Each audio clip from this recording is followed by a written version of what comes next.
Hello friends, இதுக்கு முன்னாடி பண்ண டிசைனோட கண்டினியூஷன் தான் இது. இப்போ நான் 2 பட்டர்ஃப்ளை ஷெல்ஸ் எடுத்துக்கிறேன். பட்டர்ஃப்ளை ஷெல்ஸை எடுத்துகிட்டு இந்த எட்ஜில் கரெக்டாக பட்டர்ஃப்ளை ஷெல்ஸை கொடுக்குறேன்.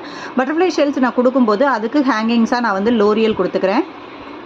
நீங்கள் என்ன வேணாலும் ஹேங்கிங் மெட்டீரியலுக்காக கொடுத்துக்கலாம்.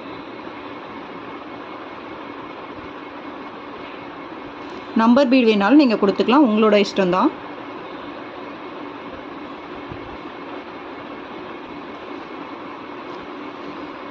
ஸோ ஒரு பெட்டல், ஒரு ஃப்ளார் மாதிரி இருக்கிற பெட்டலுக்கு ஐ ஷேப் இது மாதிரி இருக்குது.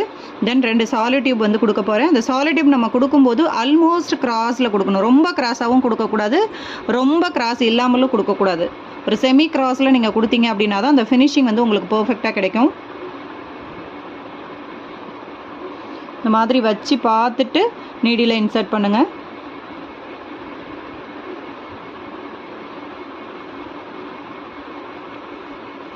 ஒரு 1/2 இன்ச் தள்ளி அடுத்த சாலிட் டியூப் கொடுத்துக்கிறேன். இப்போது ரிங்கோட சென்டரில் உள்ள கேப்பில் கரெக்டாக ஒரு எம்ப்ராய்டரி ரிங் உள்ள சென்டரில் கரெக்டாக இந்த மாதிரி ஒரு பீட் கொடுத்து, அதாவது நம்பர் லைலா ஃப்ளவர் கொடுத்துக்கிறேன். கொடுத்துட்டு அதுக்கு மேலே ஒரு நம்பர் ஃப்ளவர், லைலா ஃப்ளவரும் சைஸ் பார்த்துக்கோங்க, நம்பர் பீட்ஸும் சைட் பார்த்துக்கோங்க. ஸோ சிம்பிள் அண்ட் நீட் ஃபினிஷிங்கில் இருக்கும் இந்த ப்ரூச். தேங்க்யூ.